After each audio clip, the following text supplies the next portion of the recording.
There comes a point in Marie Antoinette's story where the sweetness of sugar no longer tastes the same, where each candied violet carries with it the bitterness of rumor, where every bite of pastry seems shadowed by the echo of voices outside the gilded gates demanding bread. Imagine the years pressing in on her, each one heavier, each one peeling away the illusion that Versailles was eternal. The palace, once a sanctuary of ritual and spectacle, began to feel like a cage gilded too brightly to conceal its bars. And within that cage, the queen still reached for her small comforts, still let sugar dissolve on her tongue, though now every indulgence was haunted by the knowledge that sweetness had become political, that junk food had become evidence against her, that what once softened loneliness now sharpened accusation. Think of the mornings when she rose later than her critics thought proper, the ceremonies of dressing already stripped of their novelty, the courtiers whispering that she cared only for her pleasures. In those mornings, she sometimes asked for hot chocolate, rich and dark, whisked until it foamed lightly at the surface, poured into porcelain cups painted with delicate flowers. It was not the hot chocolate of today, but thicker, heavier, infused with vanilla or cinnamon, sweetened with sugar that carried the labor of continents. She sipped it slowly, letting the warmth fill her body, letting the sweetness coat her throat, and in that small act she reclaimed the morning as her own, even as pamphlets outside the palace walls turned such indulgence into a crime of extravagance. The French people, suffering under hunger and debt, began to imagine her life not in its loneliness but in its indulgence. They pictured her surrounded by pastries, imagined her feasting while they starved, crafted her as a monster of appetite. The irony is sharp, for in truth her meals were often small, her appetite delicate, her indulgences more symbolic than gluttonous. She was not drowning in sweets, but the image of her holding a sugared fruit was enough to inflame resentment. Junk food, in this way, became propaganda, transformed into a weapon sharper than any blade. It painted her not as a woman searching for comfort, but as a queen laughing at hunger. And though she never laughed, though her heart was more anxious than amused, the image stuck like sugar hardened into glass, brittle but unbreakable. As the revolution crept closer, the contrast between the queen's crumbs and the people's hunger grew unbearable. Bread riots surged, bakeries were stormed, and yet in Versailles, the trays of sugared almonds and fritters still emerged from the kitchens. Perhaps she ate them with less joy now, perhaps with guilt that tinged the sweetness, but still she ate, because hunger of the spirit does not vanish simply because the world demands austerity. She needed those comforts more than ever, for each day carried with it new insults, new accusations, new reminders that she was no longer beloved but despised. Imagine biting into a pastry while knowing that outside, thousands cursed your name. The sweetness must have curdled in her mouth, the comfort turned fragile, the indulgence half spoiled by dread. And yet, she clung to it, because what else could she do? She could not undo the tides of history with restraint. She could not fill the bellies of a nation by denying herself candied violets. She could not erase resentment by abandoning sugar. What she could do was soften the hours she was forced to endure, hours of suspicion, hours of judgment, hours of fear. Food, especially sweet food, became a thread she followed through the labyrinth of despair. Every sugared almond was a step taken, every wafer a reminder that she was still alive, still herself, even if the world hated that self. Picture her in the Petit Trianon, no longer carefree, no longer playing shepherdess, but pacing restlessly, her nerves fraying. A plate of fruit jellies sits untouched for a while, their jewel-like colors catching the light, their sweetness waiting. She picks one up eventually, hesitates, then eats it, chewing slowly, her mind elsewhere. The jelly tastes of apricot, of summer, of days long past when laughter came easier. But the taste also carries the bitterness of memory, the knowledge that time cannot be sweetened back into innocence. She swallows, and the room feels just as heavy as before. And still, she reaches for another, because sometimes repetition is all we have against despair. The rhythm of eating, echoing the rhythm of breathing. Each one a small survival. Her enemies would never have believed that junk food was survival for her, that it was not decadence but coping, not cruelty but solace. They saw only the symbol, never the woman. But you, listening here in the quiet, you can see both. You can see how sugar became her lullaby, how pastries became her fragile shield, how sweetness was both her escape and her trap. And in seeing this, perhaps you also see yourself reflected, because you too know what it is to reach for comfort in times of fear. You too know how sweetness can soften a bitter hour. You too know that indulgence is not always joy, but sometimes simply endurance. The Queen's world narrowed as the revolution grew louder. Versailles no longer protected her. The Petite Trianon no longer charmed her. The whispers grew into roars, and still, food marked her days, as it always had. When she was forced into Paris, into the Tuileries, the trays were smaller, the luxuries fewer. But even then, she found a way to cling to sweetness, perhaps a sugared almond smuggled in, perhaps a simple pastry made by loyal hands. Even in captivity, she found these small comforts, and even in captivity, they were twisted into symbols of extravagance. There was no escape from the narrative that sweetness had written upon her life, and so the tragedy unfolds. A woman accused of feasting while she starved for love.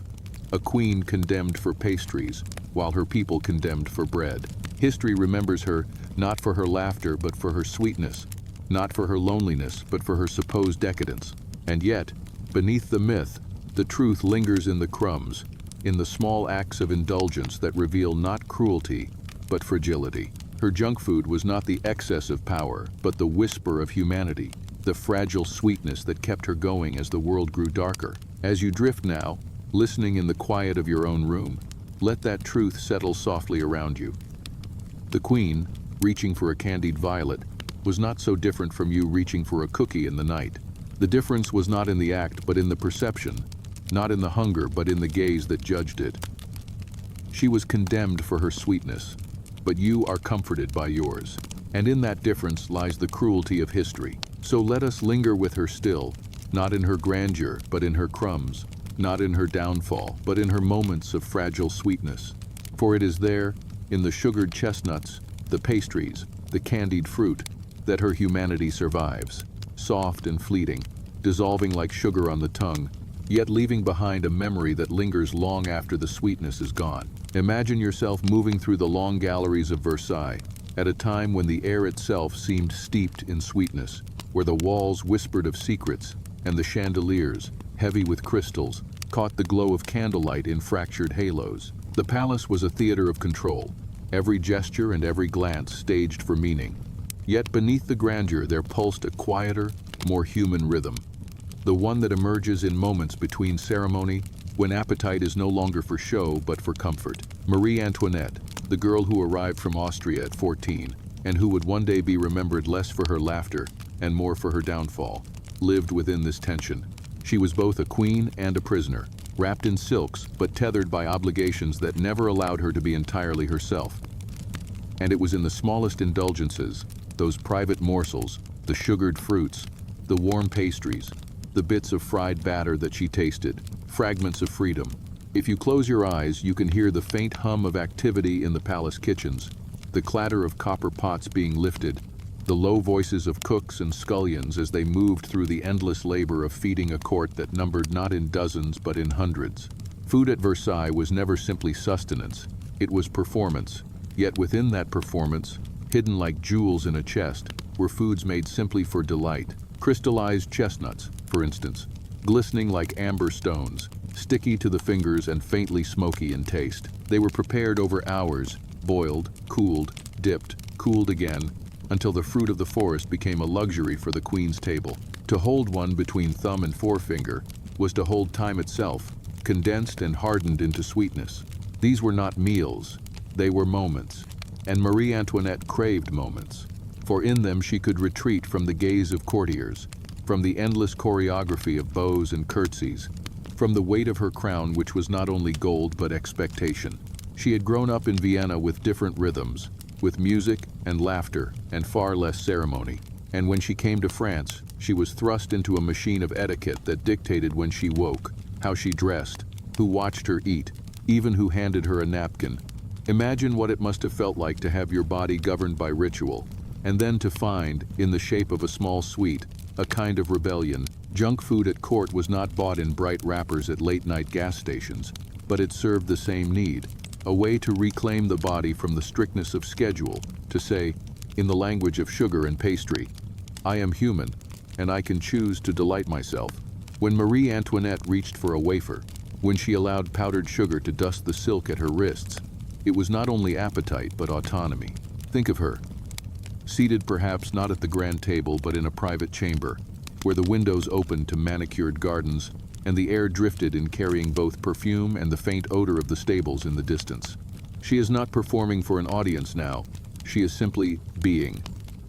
A servant brings her a plate, not of roasts or sauces, but of candied violets, purple petals preserved in sugar until they crunch delicately, releasing both fragrance and flavor. To eat a flower is already to declare frivolity, to consume something so unnecessary that it becomes art, and she adored them. The violet on her tongue was a reminder that life could still be playful, still be fragrant, even when history itself pressed down upon her shoulders. And while she indulged, outside the gates of Versailles hunger grew sharper, bread riots simmered, and resentment thickened. The irony is unescapable, and yet it is also too simple to reduce her to caricature. She was not blind to suffering, though she was shielded from its rawest forms. She was not heartless, though she lived surrounded by plenty. The tragedy lies in how junk food, those morsels of luxury, became symbols of her supposed indifference, when in truth they were merely echoes of our shared human weakness. She, like you, like me, wanted sweetness to soften bitterness, wanted lightness to offset heaviness. In the act of snacking, she was not a queen. She was merely a person seeking relief. As you let your mind drift over this, notice how the textures form a gentle rhythm. The crunch of sugar, the melting of chocolate, the chew of almond paste, all repeating, like the waves of an ocean. These sounds, imagined though they are the lullaby of indulgence, the quiet song of a body finding small comfort in a world of spectacle. The palace was filled with music, with symphonies and dances, but the softer music was in the rustle of paper wrappers, the faint snap of candied fruit, the whisper of a sigh after swallowing something unnecessary but so very satisfying. It was not only what she ate, but how she ate that mattered. Public meals were staged with hundreds of eyes, every bite judged, every gesture analyzed. Private snacks, by contrast, were furtive, intimate, sometimes even messy. Imagine the queen, her fingers sticky from syrup, reaching quickly for a cloth to wipe them before anyone noticed. These are the images that do not survive in portraits, but they survive in the logic of the human body. They are the reasons we believe the whispers of her sweet tooth, because how could anyone resist when temptation was layered upon temptation, when the palace itself was a factory of sugar and pastry? When abundance was not seasonal but constant, the junk food of Versailles was shaped by extravagance, but also by boredom. There were hours to fill between ceremonies, long afternoons when the court drifted from one salon to another, gossiping, playing cards, waiting. Food filled the silence, and the sweeter it was, the more it seemed to punctuate the dullness. To nibble on marzipan figures, sculpted into little animals or fruits, was to bring a touch of play into monotony.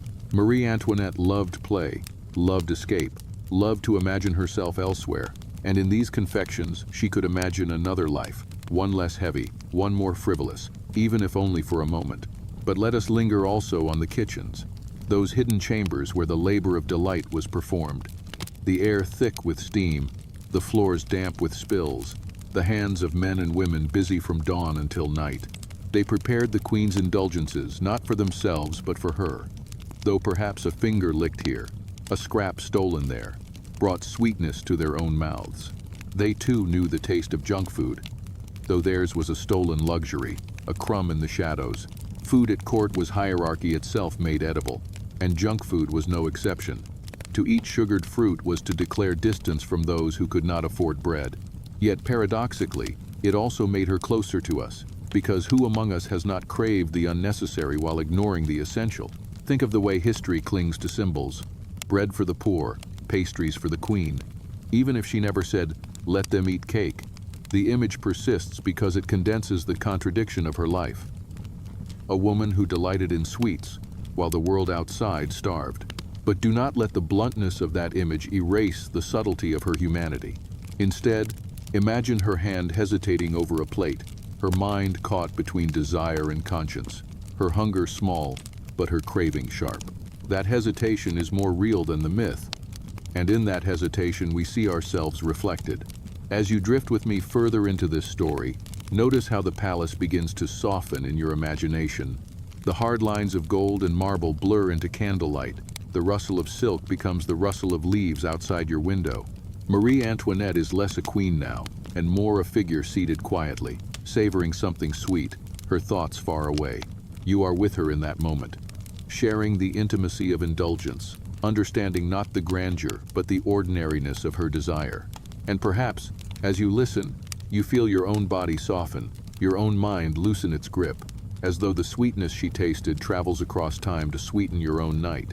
The junk food of Marie Antoinette was not simply a culinary curiosity. It was the texture of escape, the taste of rebellion wrapped in sugar, the fragile boundary between duty and desire. To understand it is to understand her, not as a queen of excess alone, but as a woman searching for solace in small bites. And it is in those small bites, not the feasts, that history becomes human, and humans become close enough to touch. The story drifts forward now, carrying us deeper into the textures of Versailles, where the light was always slightly golden, as if reality itself had been varnished to shine a little too brightly, and yet beneath that gloss lived hungers that could not be gilded away. Imagine the queen walking not in her grand robes, but in lighter clothing, perhaps muslin, her hair less elaborate, her steps guided not by courtiers but by her own restless mood. She was young, far younger than the portraits make her appear, and she carried within her the same impatience that youth always carries, the impatience for something sweet, something immediate, something not wrapped in protocol or duty. In those hours, when ceremony was paused, food became a mirror, showing her the life she might have wished for, a life of ordinary freedoms. If you lean close, you can almost hear the crunch of sugar beneath her teeth, the faint sigh of contentment that followed. To us, it may seem trivial, a detail too small for the pages of history, but history is not made only of wars and treaties. It is stitched together by these quiet indulgences, by the crumbs left on a plate, by the stains of sugar on silk cuffs, by the faint stickiness on fingertips quickly dabbed away. Marie Antoinette's junk food was not an accident of taste. It was a language, a private language of comfort, one she spoke fluently, in a world that demanded she remain silent in other ways. Versailles was filled with spectacle, yet beyond the spectacle was monotony. Endless corridors, endless ceremonies, endless watching eyes. What is grandeur without relief? What is beauty without boredom? The palace shimmered like a jewel, but like any jewel, it trapped what it enclosed. For the queen, indulgence came not in the banquets that drained entire kitchens, but in the small, unguarded pleasures, a piece of puff pastry filled with cream, delicate enough to vanish in a bite, sweet enough to momentarily erase the weight of monarchy. She did not eat such things in public.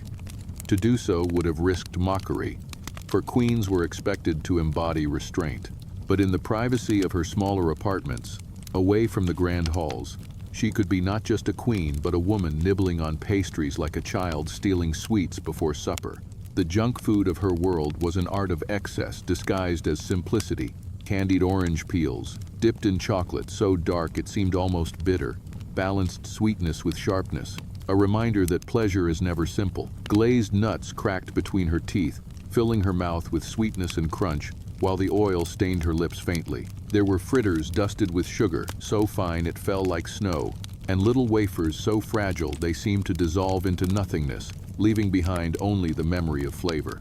And always, these morsels carried symbolism. The sweetness of rule, the bitterness of consequence, the fragility of a world poised on the edge of collapse.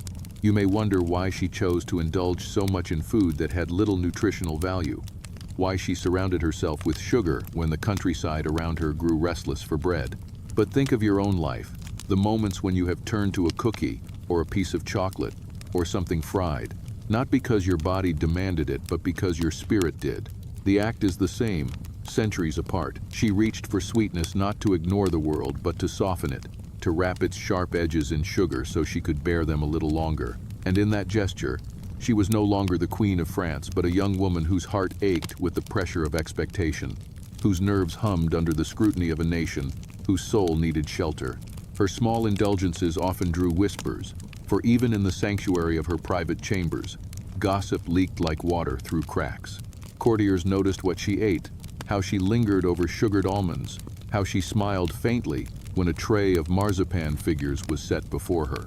The very act of savoring was read as vanity, as selfishness, as proof of her detachment. And yet, is not gossip always eager to transform sweetness into scandal? What was simple comfort for her became ammunition for her enemies, who painted her as frivolous, as gluttonous, as indifferent. She could not win, for to abstain would have seemed cold, and to indulge seemed cruel. The cruelest irony of all is that these small snacks, the crumbs of comfort, became symbols of extravagance she never fully embodied. As you listen, notice how the rhythm of this tale mirrors the rhythm of indulgence itself. Anticipation, bite, satisfaction, guilt, repeat. It is the rhythm we all know, one that soothes even as it unsettles. The Queen's indulgences were not different in essence from ours. They were simply dressed in sugar spun by artisans, wrapped in gilt paper, served on porcelain. Remove the ornament and you find the same hunger that fills late nights in every era. And perhaps, as you lie here now, you understand that hunger, that search for something unnecessary but essential, because it speaks not to the body, but to the longing for escape. Versailles was built to impress, but its scale was suffocating. Imagine living in a house so vast that every step echoed, every door opened into another chamber, every glance met another gaze. It was beauty that never let you rest. And so, Marie Antoinette carved small spaces of privacy where she could be still, and food was part of that stillness. In her private retreat, the Petite Trianon, she surrounded herself with a simpler, almost pastoral charm. There, she created the illusion of escape, playing shepherdess in silk gowns, tending to lambs that were washed and perfumed before her arrival. And there too, food became less about spectacle and more about intimacy. The sweets were still elaborate, but they were eaten in gardens rather than halls, with laughter rather than judgment. To bite into candied fruit while sitting beneath a tree was to imagine, if only briefly, a life unchained from ceremony. Yet the irony lingered. The more she indulged, the more she was accused of decadence, as though sweetness itself was treason. The people starved for bread, while rumors spread that she devoured pastries. History records her through this distortion, through the phrase, "let them eat cake." A phrase that stuck not because it was true, but because it felt true to those who hated her. Junk food, in this sense, became not only a comfort but a weapon, wielded against her image, painted into her legend as though every sugared almond were proof of cruelty. And still, in the quiet hours, she reached for them. For what else was she to do? She could not change the tides of history by refusing candied violets. She could only soften the present moment by letting sweetness melt on her tongue. Think of this as you drift further into the story. The sound of sugar cracking, the scent of caramel rising from the kitchen, the faint warmth of chocolate between fingers. These are not mere culinary details. They are the lullabies of her days, the steady rhythm that carried her through anxiety, boredom, and fear. And perhaps they carry you now too, through the quiet of your night, into the edge of sleep. For history, when told softly, is not only about the dead, it is about the living, about you, about the sweetness you crave, and the ways you seek comfort when the world feels heavy. Marie Antoinette's junk food was never just food.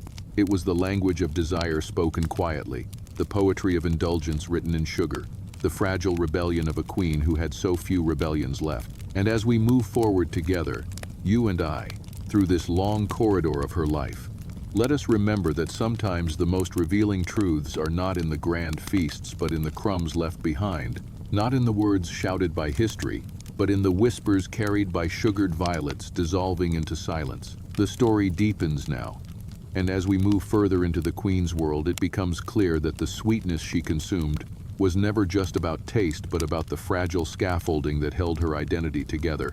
A scaffolding built of ceremony, expectation, and loneliness disguised as abundance. Think of her not only in the gilded halls of Versailles, but in the more intimate corners, where the eyes of courtiers did not constantly measure her gestures, where her appetite could be something personal rather than political. Picture her seated at a small writing desk, quill resting nearby, a letter half written to her brother in Vienna, her words careful but her mind wandering. Beside her sits a porcelain dish, delicate as an eggshell, holding a few candied chestnuts, perhaps a sugared plum, perhaps the thin crisp of pastry folded with almond paste. She reaches for one without thinking, the sweetness breaking the monotony of ink and silence, the sugar dissolving as her thoughts momentarily dissolve as well. These were the moments that gave her not joy exactly, but reprieve, a small pause in the unrelenting machinery of her life.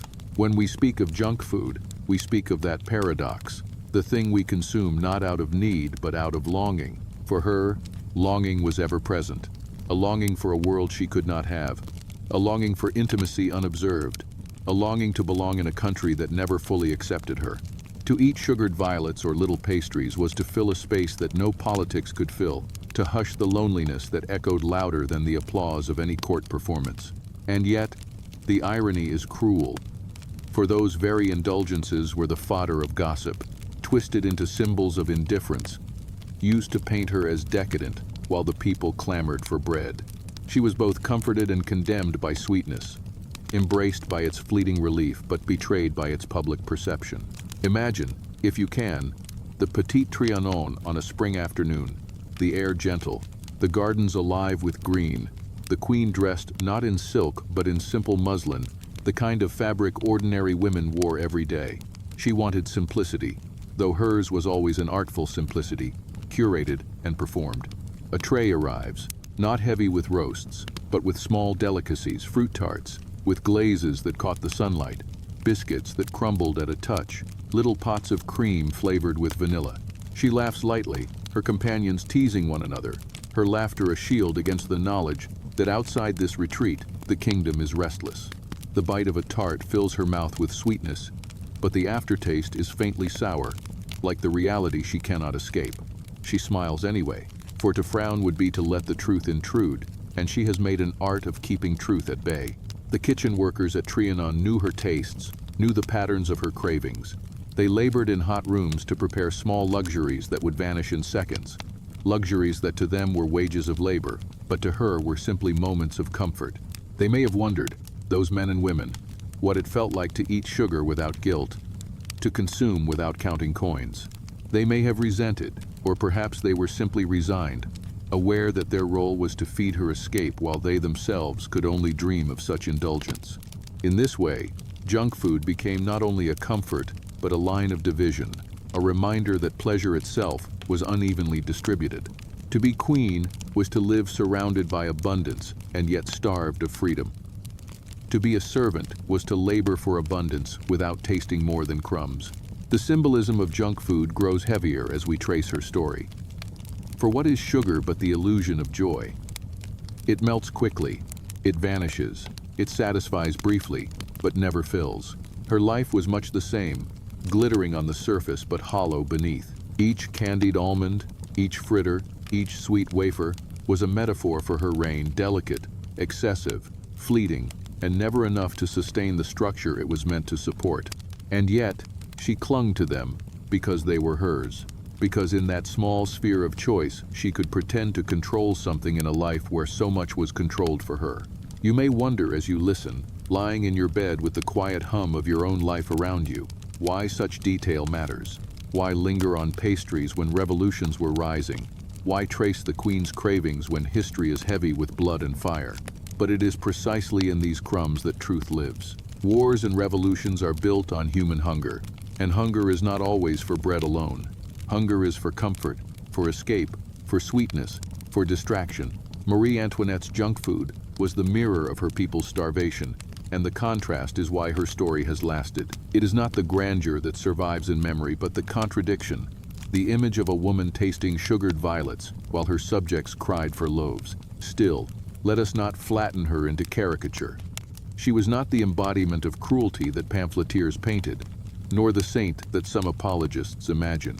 She was something far more ordinary, an anxious young woman trapped in extraordinary circumstance, soothing herself with the same gestures you and I might make when the world presses too hard. That is why the detail matters, because it reminds us that history is not populated by statues, but by people. People who craved sweetness, even as the world grew bitter. Her indulgences also remind us of how easily symbols are weaponized. A sugared chestnut is harmless until it becomes a metaphor, until it is written into pamphlets as proof of disdain, until it circulates in whispers that grow into anger. She may have eaten quietly, but gossip shouted loudly, and every bite she took was transformed into fuel for resentment. This is the cruel economy of perception, where what nourishes one person's spirit condemns them in the eyes of another. It is the same mechanism that still shapes reputations today, where the smallest indulgence can be magnified until it erases all nuance. Now picture the queen at night, her chamber dim, the air heavy with candle smoke.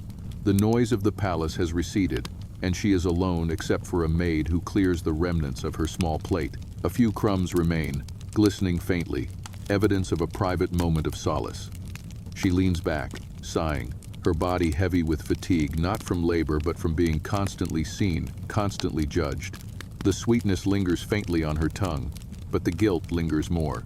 She cannot banish the image of hungry crowds, though she has never truly seen them. The contradiction haunts her, even as she tries to ignore it. And the very food that comforts her also condemns her.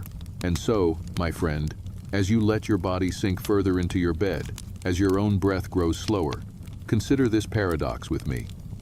That junk food is never just food, that it is both comfort and condemnation, both sweetness and bitterness, both escape and evidence. For Marie Antoinette, it was a way to reclaim small pieces of her life, yet it was also the thread by which her enemies pulled apart her image. Each bite was both a moment of relief and a stone laid on the path to her ruin. And still, she ate. Because what else could she do? To deny herself would have changed nothing. To indulge changed little, except that it softened the present. If only for a moment. The crumbs of her snacks were swept away, but the memory of them remained, twisted into myth, transformed into legend, written into history as though they mattered more than her policies, more than her struggles, more than her humanity.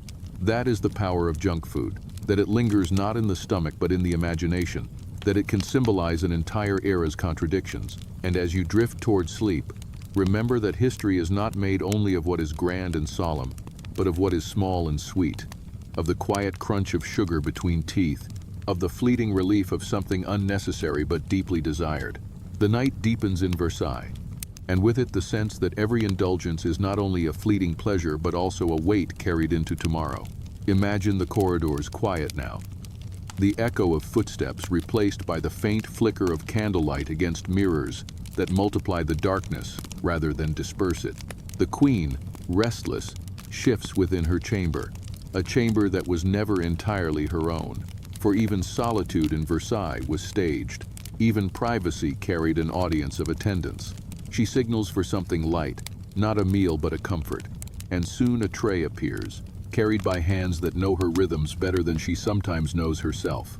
On it sits a plate of little pastries, puffed and delicate, brushed with honey until they glisten like captured light. She picks one up, turns it briefly between her fingers, and eats it slowly, savoring each layer, letting the sweetness blur the edges of her thoughts. In that moment she is not queen, not wife, not mother, not enemy of the people. She is simply a young woman leaning into the fragile sanctuary of sugar. It is easy to forget how young she truly was, especially when history paints her with the heaviness of myth. She was barely out of childhood when she became a queen, barely into adulthood when she became a symbol of decadence, barely into maturity when she became a scapegoat for a kingdom's unraveling. And through all of it, food traced her story like a shadow. The official banquets were theater, but the quiet snacks told the truth. They told of boredom in gilded rooms, of restlessness that no crown could ease, of longing that no speech could satisfy. They told of a heart still seeking sweetness, even as bitterness crept in from every side. Consider the macarons of her world, not the bright pastel confections we see today in shops, but denser, chewier, flavored with almond and orange blossom, sometimes with rose water, each one a fragrant echo of gardens in bloom. To bite into one was to taste both delicacy and permanence. The almond grounding, the rose fleeting. They were served to her not because she needed them, but because they became part of her identity, part of the indulgence expected of a queen, even when that expectation turned into accusation. For her, they were a reprieve, a brief silence in a life of noise. For others, they became evidence of a woman out of touch, a queen whose lips touched sugar while theirs touched hunger. Such is the cruelty of perception that what comforts one condemns another. The symbolism extended further still. Sugar itself was not neutral, for it carried the weight of empire, of plantations, of slavery, of oceans crossed with human suffering condensed into sweetness. Each crystal was purchased at a cost invisible to the court, but etched deeply into the lives of others. Did she know? Likely not in detail, though she must have sensed the faint dissonance that hung around every indulgence, the sense that sweetness was always shadowed. Yet perhaps that is what made her cling to it all the more. Because to deny herself sweetness was to acknowledge the bitterness that lay beneath. And to acknowledge it was to confront a world she could not change. At the Petit Trianon, she surrounded herself with the illusion of simplicity, pretending at rustic ease with her perfumed sheep and her staged dairy. And there too food played its double role. Bowls of cream, sweetened lightly, served in porcelain disguised as earthenware, allowed her to act the part of peasant while still eating as a queen. It was theater layered upon theater, indulgence masked as humility, sweetness cloaked as innocence. She may have believed in the sincerity of her retreat, but the world outside saw only hypocrisy. And yet, within those walls, when she dipped her spoon into a pot of cream and let the smoothness glide across her tongue, she found the illusion convincing enough to ease her heart. Illusion can be more powerful than truth when one is desperate for rest. The people, of course, never saw these moments. They saw only rumors, pamphlets, caricatures that exaggerated every indulgence into an orgy of gluttony. She became Madame Deficit, blamed for debts she did not cause, accused of feasts she did not hold, imagined with cakes in her hands while children starved in the streets. The gap between reality and imagination widened until it swallowed her whole. And yet, within that chasm, the crumbs of her real indulgences remained, fragile evidence of her humanity, evidence that she sought sweetness not out of cruelty but out of loneliness. Think now of how junk food functions in your own life. The late-night cookie, the bag of chips on a stressful day, the soda that fizzes not only on your tongue but in your mind, breaking the monotony. These are not meals, they are gestures, small rebellions against the weight of necessity. For her, it was the same. A sugared chestnut was her midnight cookie. A candied violet was her soda fizz. They were small acts of defiance. Defiance not against her people but against despair, against boredom, against the crushing machinery of expectation. And yet, in being queen, even defiance was read as disdain. The tragedy of her junk food lies in its futility. Sweetness never lasts. It dissolves, it fades, it leaves the hunger intact. She must have known this, must have felt it every time the sugar melted away and the silence returned, heavier than before. And yet, she returned to it, again and again, because sometimes futility is all that stands between us and despair. To eat something sweet is to pretend, if only briefly, that life can be gentle.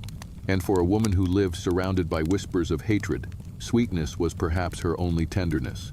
As you listen, let yourself drift with her into those quiet hours when the palace grew still and only the sound of her breath and the faint crackle of sugar remained. Feel the rhythm of it, the slow bite, the slower chew, the sweetness dissolving like time itself. That rhythm is the rhythm of survival. Not grand, not dramatic, but steady. It is the rhythm that carries us all, across centuries, through nights too heavy to bear, without comfort. Her story is not only of downfall, but of these small, persistent acts of seeking solace. The pastries, the sugared fruits, the wafers, these are not mere curiosities. They are her diary, written not in ink, but in crumbs. And as we move further, remember that history does not survive in battles alone, but in the sweetness that someone once held between their fingers, the sweetness that softened a heavy heart before the world turned bitter again. There comes a point in Marie Antoinette's story where the sweetness of sugar no longer tastes the same, where each candied violet carries with it the bitterness of rumor, where every bite of pastry seems shadowed by the echo of voices outside the gilded gates demanding bread. Imagine the years pressing in on her, each one heavier, each one peeling away the illusion that Versailles was eternal. The palace, once a sanctuary of ritual and spectacle, began to feel like a cage gilded too brightly to conceal its bars. And within that cage, the queen still reached for her small comforts, still let sugar dissolve on her tongue, though now every indulgence was haunted by the knowledge that sweetness had become political, that junk food had become evidence against her, that what once softened loneliness now sharpened accusation. Think of the mornings when she rose later than her critics thought proper, the ceremonies of dressing already stripped of their novelty, the courtiers whispering that she cared only for her pleasures. In those mornings, she sometimes asked for hot chocolate, rich and dark, whisked until it foamed lightly at the surface, poured into porcelain cups painted with delicate flowers. It was not the hot chocolate of today, but thicker, heavier, infused with vanilla or cinnamon, sweetened with sugar that carried the labor of continents. She sipped it slowly, letting the warmth fill her body, letting the sweetness coat her throat. And in that small act she reclaimed the morning as her own, even as pamphlets outside the palace walls turned such indulgence into a crime of extravagance. The French people, suffering under hunger and debt, began to imagine her life not in its loneliness but in its indulgence. They pictured her surrounded by pastries, imagined her feasting while they starved, crafted her as a monster of appetite. The irony is sharp, for in truth her meals were often small, her appetite delicate, her indulgences more symbolic than gluttonous.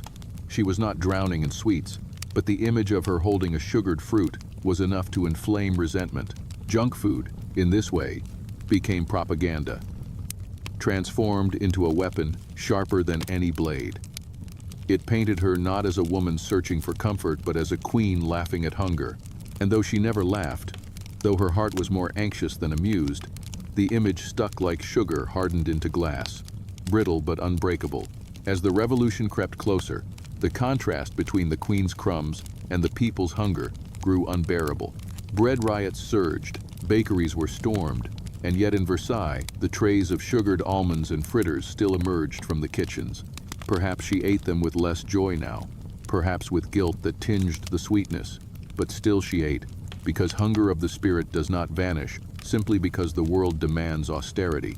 She needed those comforts more than ever, for each day carried with it new insults, new accusations, new reminders that she was no longer beloved but despised. Imagine biting into a pastry while knowing that outside, thousands cursed your name. The sweetness must have curdled in her mouth, the comfort turned fragile, the indulgence half spoiled by dread. And yet, she clung to it, because what else could she do? She could not undo the tides of history with restraint. She could not fill the bellies of a nation by denying herself candied violets. She could not erase resentment by abandoning sugar. What she could do was soften the hours she was forced to endure, hours of suspicion, hours of judgment, hours of fear. Food, especially sweet food, became a thread she followed through the labyrinth of despair. Every sugared almond was a step taken, every wafer a reminder that she was still alive, still herself, even if the world hated that self. Picture her in the Petit Trianon, no longer carefree, no longer playing shepherdess, but pacing restlessly, her nerves fraying. A plate of fruit jellies sits untouched for a while, their jewel-like colors catching the light, their sweetness waiting. She picks one up eventually, hesitates, then eats it, chewing slowly, her mind elsewhere. The jelly tastes of apricot, of summer, of days long past when laughter came easier. But the taste also carries the bitterness of memory, the knowledge that time cannot be sweetened back into innocence. She swallows, and the room feels just as heavy as before. And still, she reaches for another, because sometimes repetition is all we have against despair. The rhythm of eating, echoing the rhythm of breathing. Each one a small survival. Her enemies would never have believed that junk food was survival for her, that it was not decadence but coping, not cruelty but solace. They saw only the symbol, never the woman. But you, listening here in the quiet, you can see both. You can see how sugar became her lullaby, how pastries became her fragile shield, how sweetness was both her escape and her trap. And in seeing this, Perhaps you also see yourself reflected, because you too know what it is to reach for comfort in times of fear. You too know how sweetness can soften a bitter hour. You too know that indulgence is not always joy, but sometimes simply endurance. The Queen's world narrowed as the revolution grew louder.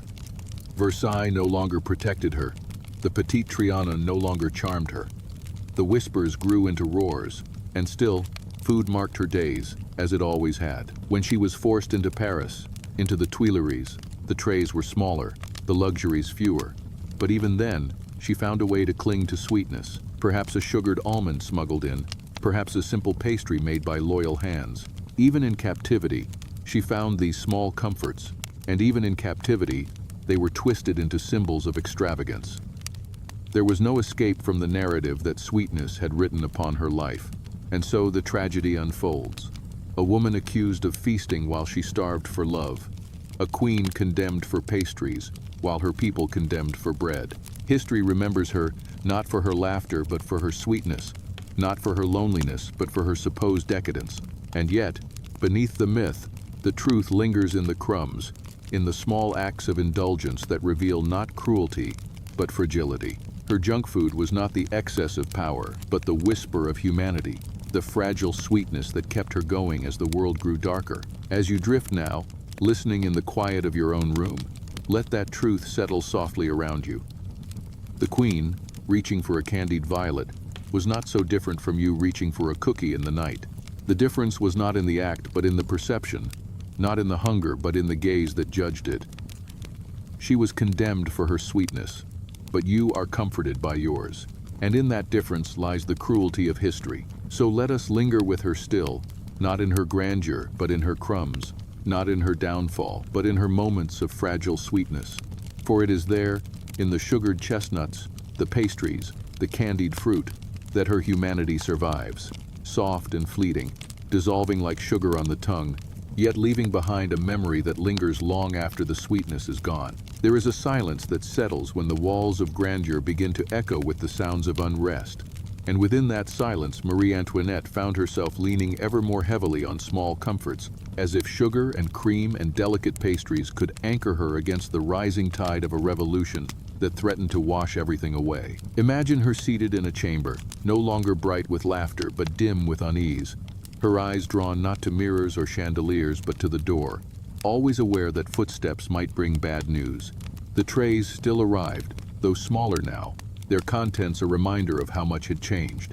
Where once sugared fruit gleamed like jewels, now the sweets were plainer, the indulgences humbler.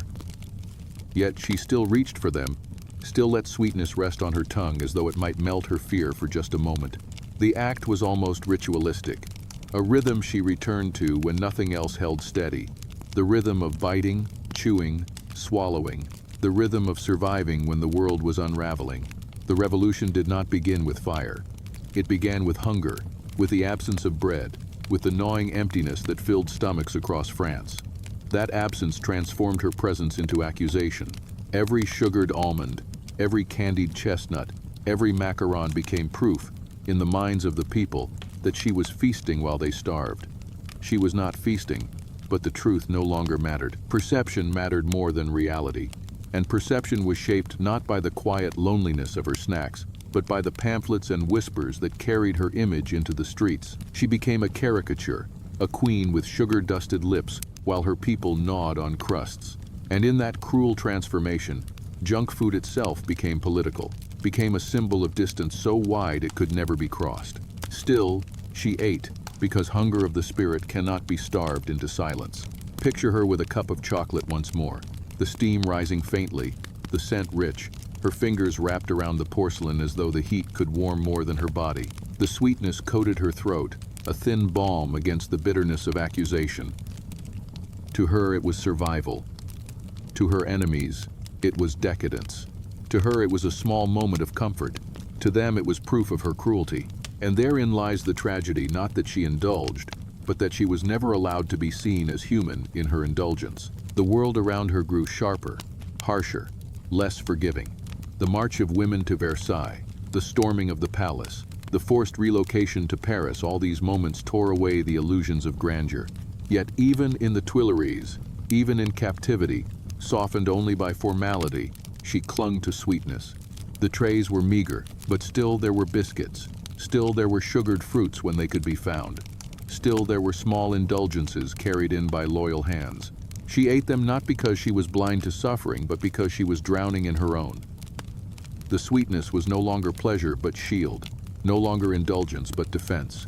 Each bite was a way of telling herself she was still alive, still herself, still capable of tasting something beyond fear. You can imagine the contrast vividly. Outside, the roar of the crowd demanding bread. Inside, the queen nibbling a pastry. Yet this contrast is not as simple as cruelty. It is the contrast between public need and private despair, between collective hunger and individual fragility. The people demanded bread because they had none. She demanded sweetness because she had no peace. Both hungers were real, but history has space for only one, and hers was erased, transformed into myth. Yet as you listen here in the quiet, you can hold both truths at once. You can see the crumbs on her plate and the empty loaves in the street. You can feel the sharp injustice of a world where sweetness condemned her, even as bitterness condemned them. By the time the revolution swallowed her fully, food itself had lost its innocence. What once brought distraction now brought suspicion. What once comforted now accused. When she was imprisoned, her meals became sparse. But still she found ways to soften the edges. Still she clung to little indulgences where she could. Perhaps it was bread softened with a bit of sugar. Perhaps a fruit saved for her. Perhaps a memory of pastries more than the pastries themselves. Even when the trays no longer arrived, she carried the rhythm of sweetness in her memory, replaying it in her mind as though remembering the taste could summon it again. And in that remembering, she found a kind of solace, a sweetness that was no longer on her tongue but in her thoughts, a sweetness strong enough to carry her through nights when hope seemed to vanish. History tells us she died in bitterness, but I wonder if she did not, even in her final hours, carry within her the echo of sweetness, the memory of candied violets, of sugared chestnuts, of chocolate warm and rich. Perhaps she remembered the way sugar cracked beneath her teeth, the way almond paste lingered, the way fritters once filled the air with warmth. Perhaps those memories were her final comfort, the only indulgence left when everything else had been stripped away. If so, then her junk food was not frivolity but legacy, not cruelty but humanity, not decadence but defiance.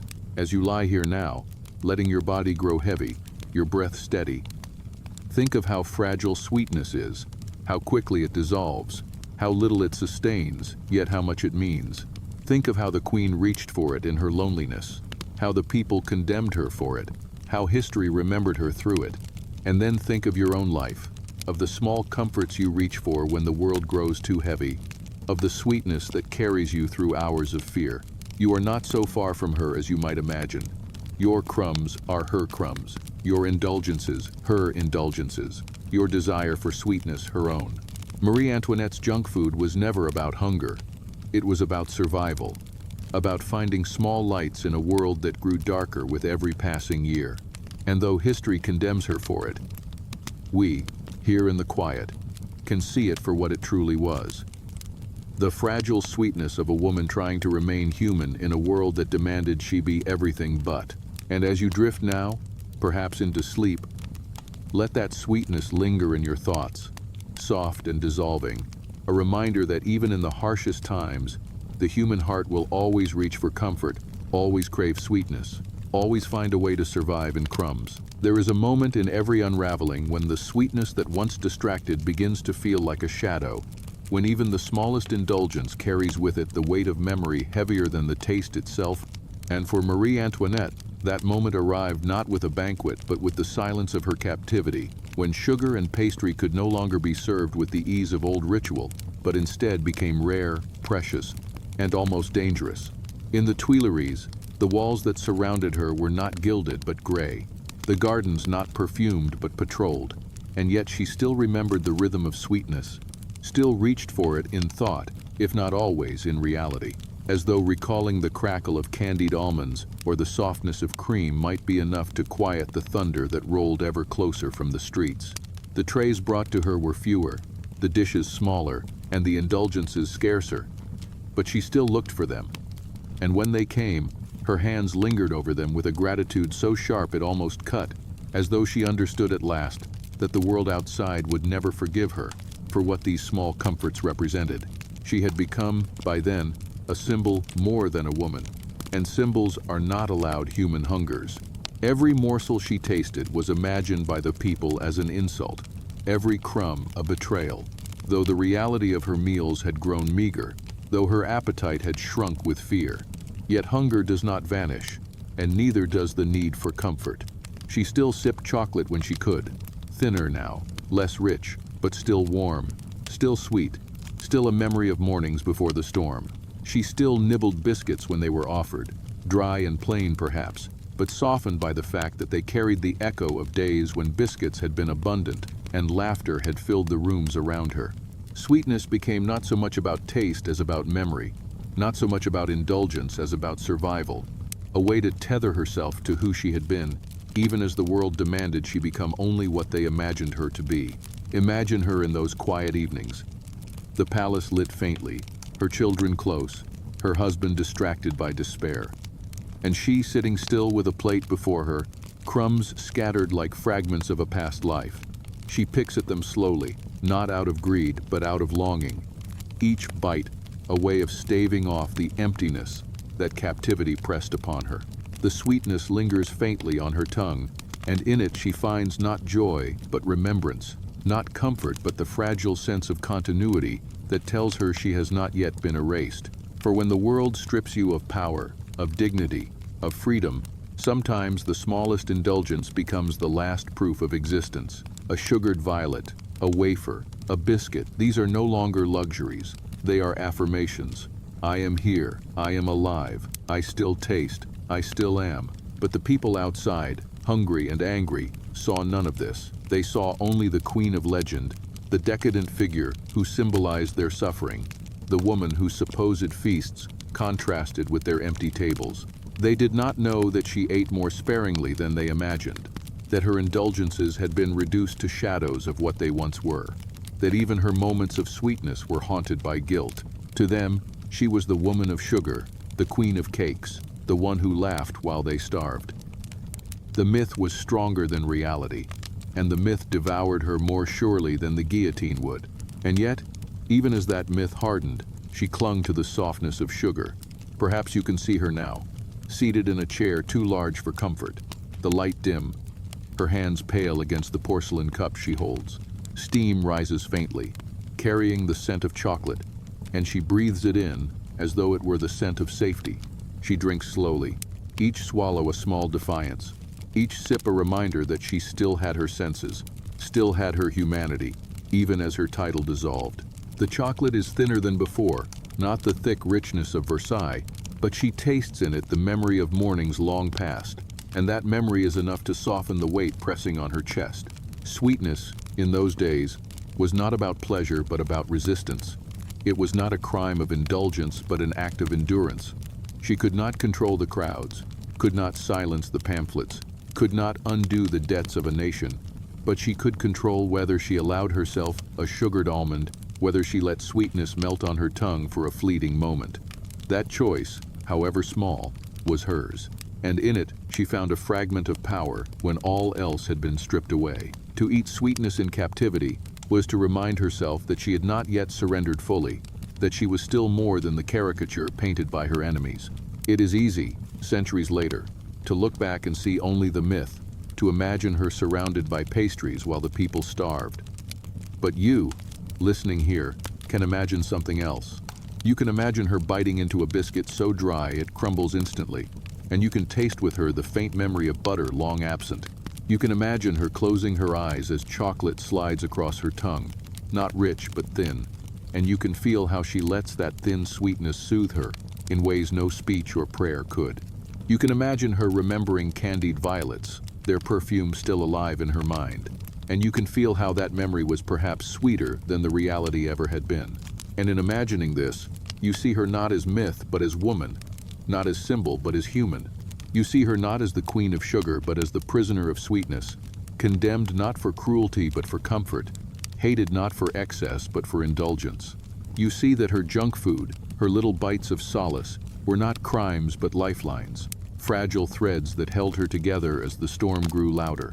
And you see too how fragile those lifelines were, how quickly they dissolved, how little they could protect her when the tide of history finally broke. Still, I like to believe that even as the tide broke, she carried sweetness within her, not in her hands but in her memory, not on her tongue but in her heart. Perhaps on her last night she remembered the sugared chestnuts of her youth, the fritters of Versailles, the violets of Trianon. Perhaps those memories softened her fear, gave her something to cling to when the morning came. If so, then sweetness was with her until the end, not as decadence but as comfort, not as guilt but as grace. And so, my friend, as you lie here now, listening in the quiet, let the sweetness of her story linger softly in your mind. Let it remind you that comfort is never a crime, that indulgence is not always excess, that even the condemned reach for sugar in their despair. Let it remind you that history often twists crumbs into feasts, that what was survival can be painted as cruelty, that perception can erase humanity. And let it remind you too that your own sweetness, your own comforts, however small, are lifelines just as hers were. Threads that carry you through nights when the world feels heavy. For in the end, Marie Antoinette's junk food was not about sugar at all. It was about survival in sweetness, about finding softness in a world that had grown merciless, about clinging to taste when everything else was stripped away. And though history condemned her for it, you, here in the stillness of the night, can understand, can feel the rhythm of her bites as the rhythm of your own heart, steady, fragile, human. And in that understanding, you may drift into sleep, carried gently on the same sweetness that once carried her. There is a strange tenderness in imagining her final years not as the grand tableau painted in oil or the caricatures sketched in ink, but as a slow fading of sweetness, as though the sugared violets and candied chestnuts of Versailles had dissolved into shadows, leaving her with only the memory of taste to cling to as the world around her grew colder and sharper. By the time she was taken from the Tuileries and moved deeper into captivity, the revolution had already decided her role. She was no longer queen, no longer mother in the eyes of the people, no longer a woman of flesh and blood, but a symbol of all that had gone wrong in France. Symbols are not permitted to hunger, not permitted to crave, not permitted to reach for sweetness. And yet, behind the stone walls and locked doors, she remained human, and the hunger of the spirit remained with her. A hunger not just for food, but for comfort, for softness, for something that reminded her that she was alive. The meals in the temple prison were stripped of luxury, plain, functional, designed to keep her body alive while erasing every echo of indulgence. Gone were the trays of fritters and pastries. Gone were the cups of chocolate. Gone were the crystallized fruits that had once glittered like jewels on porcelain plates. What remained were loaves of coarse bread, bowls of broth, cups of water, sometimes wine, sometimes cheese. Yet even in this austerity, sweetness lingered in fragments. Now and then, a guard softened by pity, or a cook who remembered the dignity of the crown even in its fall, slipped something extra into her portion, a piece of fruit, an almond, a spoonful of jam. These gestures were tiny, almost invisible against the enormity of her fall, but they mattered, for they were echoes of sweetness in a world of stone. She accepted them not as luxuries, but as lifelines, her fingers holding them longer than necessary, her lips closing around them as though swallowing memory itself. It is almost unbearable to imagine the contrast, for once she had lived surrounded by abundance so overwhelming that boredom was her greatest enemy, and now she counted crumbs like treasures. Yet the truth of humanity is that the craving for sweetness does not vanish in captivity. If anything, it sharpens, becomes more desperate, because it carries not only taste but the memory of freedom. When she bit into a piece of fruit in those years, it was not merely fruit, it was the garden at Trianon, the laughter of her children, the light on the fountains of Versailles. When she swallowed a spoonful of jam, it was not only sugar, it was the echo of mornings when chocolate steamed in porcelain cups, when pastries arrived fresh from the ovens, when she was still allowed to be more than a prisoner. Sweetness became a doorway, and she stepped through it again and again, even if only for a moment, even if only in her mind. And yet, even this sweetness was twisted against her. The pamphlets still whispered of her feasts. The crowd still shouted of her decadence. The myth of her sugar-coated indifference still poisoned every chance of mercy. The reality of her dry bread and thin broth was invisible to them. What they saw instead was the phantom of Versailles, the imagined queen gorging on cakes while they starved. And so, even as she starved in spirit, she remained accused of gluttony. Even as her lips touched little more than crumbs, she was painted with sugar. That is the cruelty of history, that perception hardens more stubbornly than truth, that symbols weigh heavier than flesh. But in the quiet of her cell, where the air was damp and the walls pressed close, she was no longer symbol but woman, and her cravings were no longer political, but personal. She longed not only for freedom, but for softness, for the sweetness that had once shielded her from despair. Perhaps you can see her sitting there, her body thinner, her face sharper, her hands resting idly in her lap. A small dish is set before her, and on it rests something humble but sweet, perhaps a piece of apple, perhaps a plum, perhaps a crust brushed with honey. She stares at it for a long time before eating, savoring not only the taste but the anticipation, because anticipation itself is a kind of sweetness. When she finally brings it to her lips, she closes her eyes, and in that moment the stone walls dissolve, and she is once again the girl who arrived from Vienna, once again the queen of Trianon, once again the mother laughing with her children. Sweetness did not save her, but it gave her the illusion of being saved, and illusions are sometimes all we have. There is something haunting in knowing that her most famous words are words she never spoke, that "let them eat cake" was placed in her mouth by others, that she became synonymous with sugar, not because of her indulgence, but because of their hatred. And yet, perhaps there is a kind of poetic truth hidden there. For sugar did define her life not in the way they imagined, not as proof of cruelty, but as the fragile sweetness she clung to while the world demanded bitterness. If she had ever said those words, it would have been cruelty. Because she never said them, it is tragedy.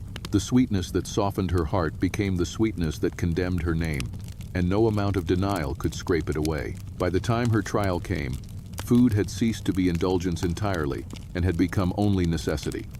She ate sparingly, sometimes not at all, her body already weakened by sorrow. Yet even then, she clung to traces of sweetness when they appeared, as though refusing to surrender even that fragment of comfort. Perhaps it was not food she held then, but memory. Perhaps she tasted sweetness in her mind when she could not taste it in reality. For memory, too, can nourish. To remember sugared violets is to taste them again. To recall chocolate is to feel its warmth again. To imagine candied fruit is to let it dissolve once more on the tongue of memory. In her final days, sweetness may have lived more in her thoughts than in her hands, but it lived, and that was enough to carry her forward. And so, as you lie here listening, imagine not the queen of legend, but the woman in her cell, holding a piece of fruit as though it were a jewel, eating it as though it were salvation. Imagine the way sweetness lingers even when abundance is gone, the way comfort survives even when luxury is stripped away. Imagine how her story is not of cakes but of crumbs, not of excess but of longing, not of cruelty but of the fragile ways we all try to soften despair. And let that image soften you, too. Let it remind you that your own small comforts are not shameful but human, that your own indulgences are not crimes but lifelines, that the sweetness you reach for in the night is as necessary as bread. Marie Antoinette's junk food was not junk at all in the end. It was survival. It was memory. It was the last sweetness she carried into the bitterness of history. And though her enemies wrote her down as a woman of sugar and cruelty, you, here in the quiet, can see her more clearly. You can see her not as symbol but as soul, not as myth but as woman, not as the queen of cakes but as the prisoner of crumbs.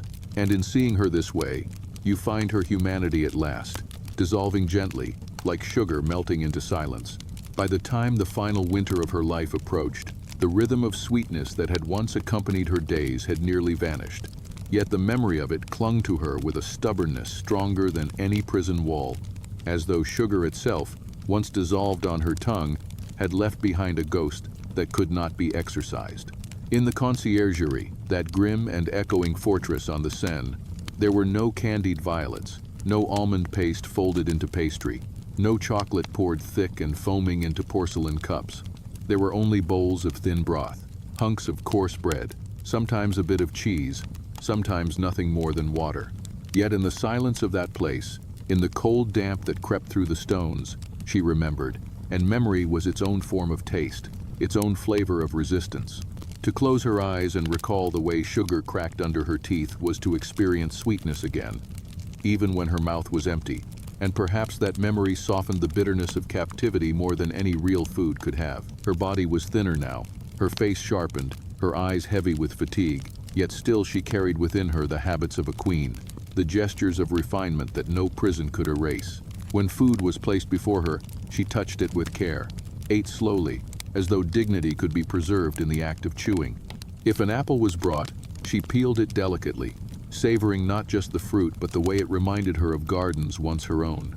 If a guard gave her a fig, she lingered over it, letting its sweetness fill her mouth as though it were a banquet. Even crumbs became a ritual, a way of saying that life, however diminished, still held flavor, still held something worth noticing. To those around her she seemed subdued, resigned. But within, every bite was a quiet act of defiance. Every taste, a whispered remembrance of who she had been. And yet, the world outside saw only the caricature. Pamphlets continued to circulate, images of her painted with sugar dripping from her lips, mocked as if her very appetite had devoured the kingdom. She was accused of feasts she never held, condemned for cakes she never baked, remembered as a woman of excess, while she starved for comfort in her cell. The distance between perception and reality had widened so far that truth no longer had meaning. She was no longer Marie Antoinette in the eyes of the people. She was the embodiment of cruelty, the queen of sugar, the woman who had laughed at hunger. And there is no defense against myth once it hardens, no sweetness strong enough to dissolve it. Yet inside those walls, her humanity endured in the smallest of ways. She brushed her lips against the rim of a cup as though it were porcelain instead of tin. She lifted bread to her mouth as though it were served on gilt. She swallowed with the grace of someone who remembered banquets but who no longer needed them. Food was no longer indulgence but meditation. Each bite slowed into a prayer. And in those prayers, sweetness still lived, faint and fragile. Not in reality but in memory. Perhaps when she swallowed broth, she remembered chocolate. When she bit bread, she recalled wafers. When she chewed fruit, she imagined sugared chestnuts. Memory filled the spaces that captivity emptied, and in that way she endured. It is haunting to imagine her final mornings, when the sounds of Paris outside her cell grew louder, when the shouts of vendors and the cries of revolution mixed together in a restless chorus.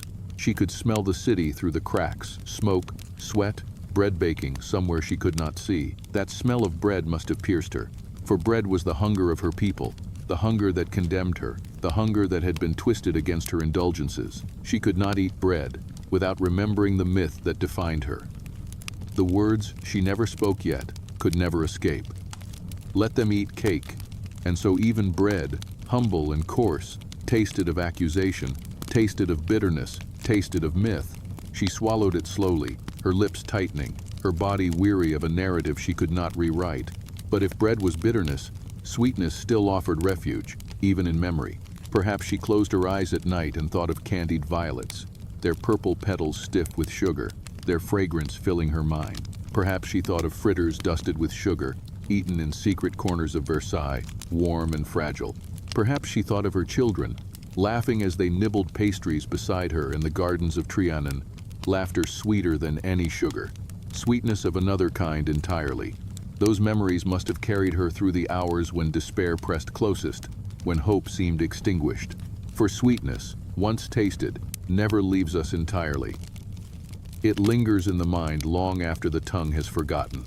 And yet the day approached when even memory could not protect her, when she was called from her cell to face the tribunal, when her fate was sealed not by truth but by perception. She stood thin, pale, her once silken hair shorn, her body stripped of jewels and silks, her dignity reduced to its essence. She was no longer the woman of sugared fruits, no longer the queen of violets and chocolate, no longer even the prisoner of crumbs. She was simply a condemned woman, awaiting the blade. The irony is sharp, that the woman accused of feasting faced death with a stomach empty, that the queen condemned for sugar walked to her end without sweetness, that the myth of excess devoured her while she starved. But perhaps, memory followed her even then. Perhaps as she was carried through the streets, jeers filling the air, She remembered one last time the softness of almond paste, the fragrance of rosewater, the delicate crunch of sugar. Perhaps those memories shielded her from the hatred around her. Perhaps they softened the edges of despair. If so, then sweetness was with her until the end, not in her mouth but in her soul, a final comfort when no comfort remained. And so, my friend, as you lie here listening, let that image settle gently in your mind. The queen of myth reduced to crumbs, yet still carrying sweetness in memory, still holding on to comfort in the smallest of ways. Let it remind you that comfort is fragile but enduring, that sweetness lingers even when everything else is stripped away, that our indulgences are never trivial, for they carry us through the hours when nothing else will. Marie Antoinette's junk food was not her crime.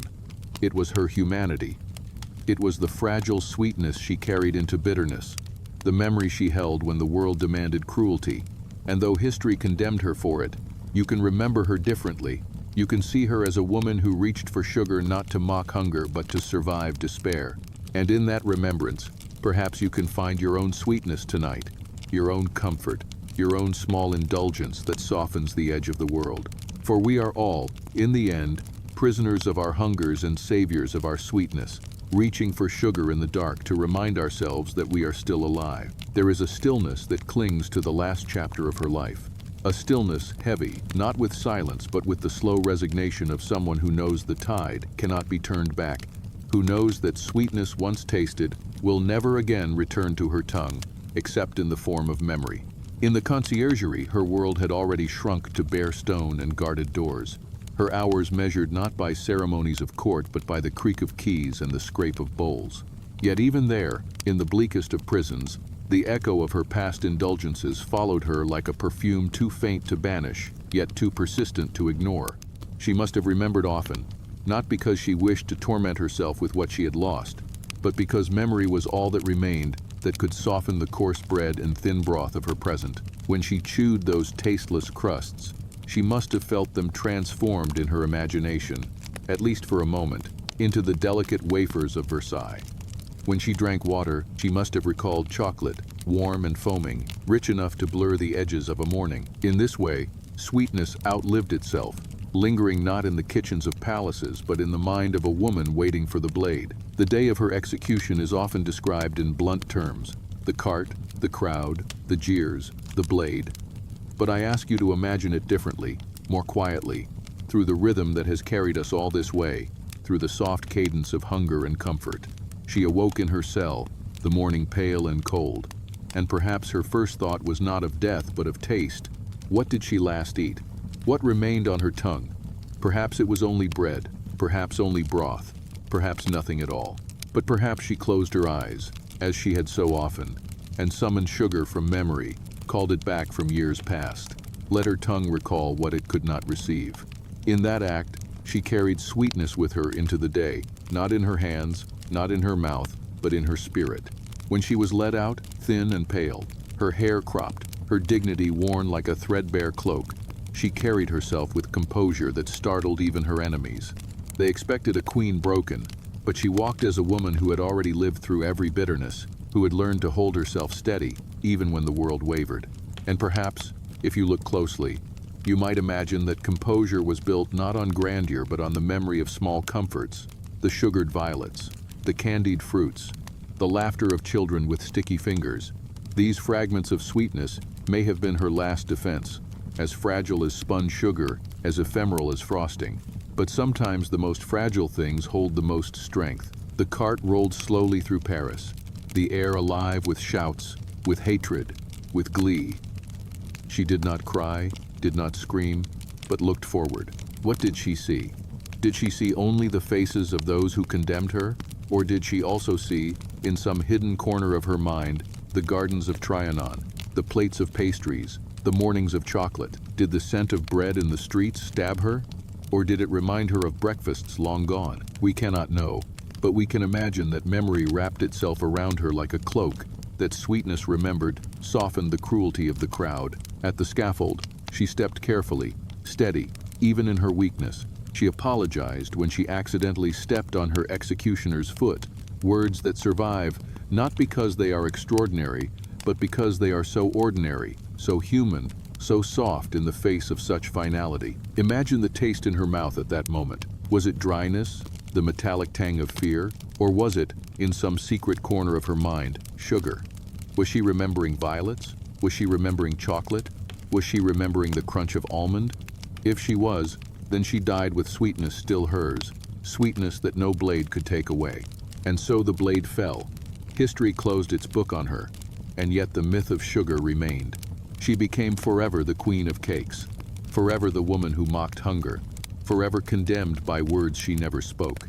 Her junk food, her little comforts, her sugared indulgences, became the weapon history wielded against her, erasing the truth of her loneliness, her fragility, her humanity.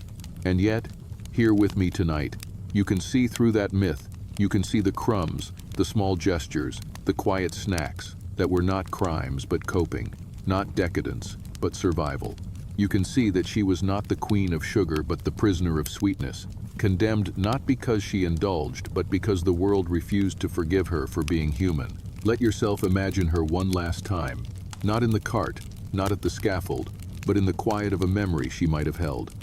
A plate of sugared violets on a sunny afternoon at Trianon, her children beside her, their laughter soft, their hands sticky, the petals crunching between her teeth, their fragrance filling her mouth, her heart light for a moment, her burdens forgotten. That was her sweetness, her junk food, her humanity.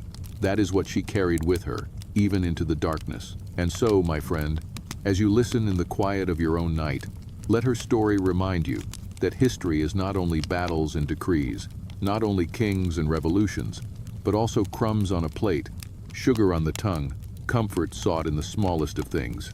Let it remind you that indulgence is not always excess, that sweetness is not always cruelty, that sometimes the smallest bite carries the greatest weight. Marie Antoinette's junk food was never about mocking hunger. It was about softening despair. And though history condemned her, you can remember her differently. You can see her not as a queen of cakes, but as a woman of sweetness, fragile, flawed, human. And perhaps, as your own eyes grow heavy now, you can taste your own sweetness in memory.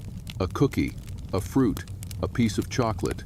Let it soften you, as it softened her. Let it remind you that you are alive, that you are human, that you too are allowed comfort in a world too often bitter. For in the end, that is all any of us carry forward. The sweetness we have tasted, the comforts we have allowed ourselves, the crumbs of survival that history may forget but that our hearts remember. And now, as the story folds itself into quiet, as the echoes of footsteps in gilded corridors and the murmurs of crowds on Parisian streets fade into the silence of this night, we find ourselves left with something delicate, almost transparent, like the sugar that once coated violets, fragile enough to crumble at the touch, yet lingering long after it has melted. The life of Marie Antoinette has often been told as spectacle, as tragedy writ in capital letters, as the queen of extravagance undone by her people's hunger.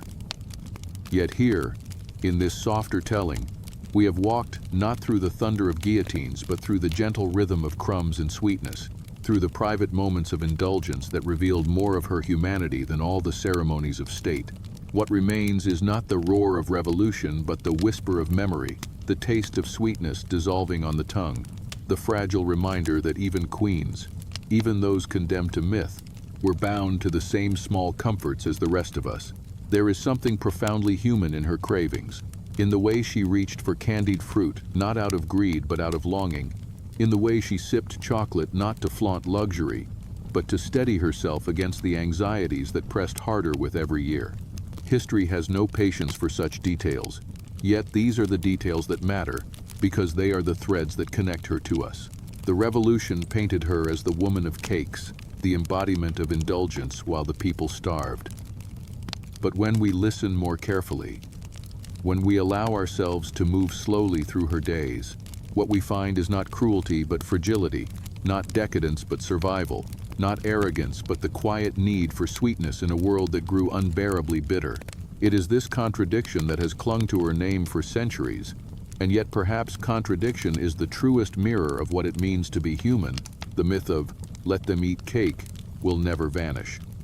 For myths are stickier than sugar, harder than stone, passed down more easily than truth.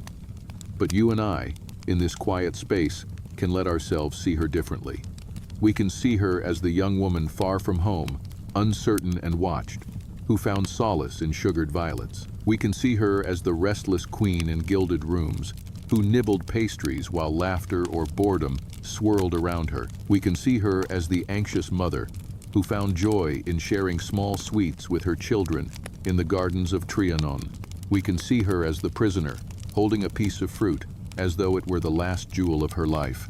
And we can see her at the very end, walking toward death with dignity, carrying not jewels, not silks, not crowns, but perhaps a memory of sweetness tucked quietly in her heart. And maybe, as you lie here now, you can feel that sweetness yourself.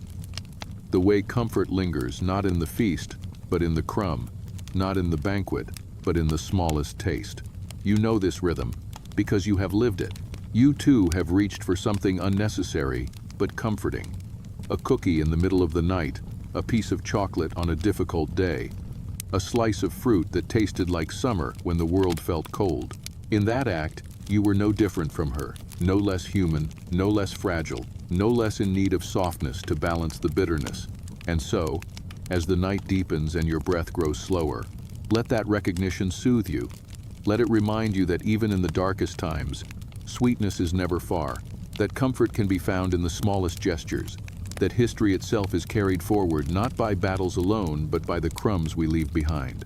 The life of Marie Antoinette ended on the scaffold, but her humanity does not end there. It continues in the way we imagine her, in the way we remember not only the myths but the crumbs, not only the caricature but the woman. To see her clearly is not to excuse or to condemn, but simply to acknowledge that she was human, as fragile and contradictory as we are, as bound to craving and comfort as any of us.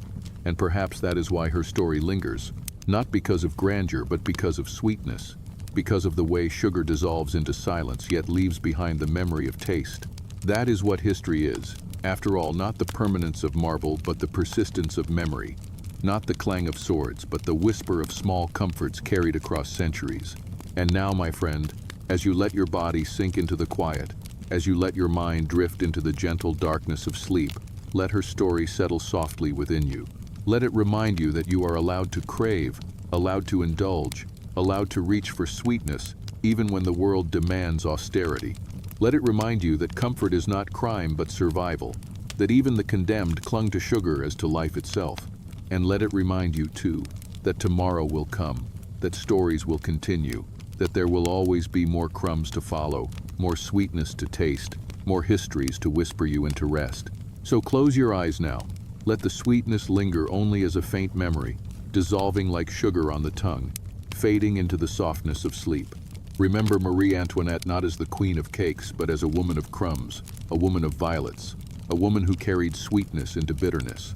And remember yourself, too, as someone who carries sweetness through your own nights, who finds comfort in the smallest of indulgences, who deserves softness even in a world that is often too hard. And when you wake tomorrow, perhaps you will taste your own sweetness again. And perhaps you will return here, to listen, to drift, to let history once more whisper you toward rest. Good night, my friend. Until tomorrow, goodbye.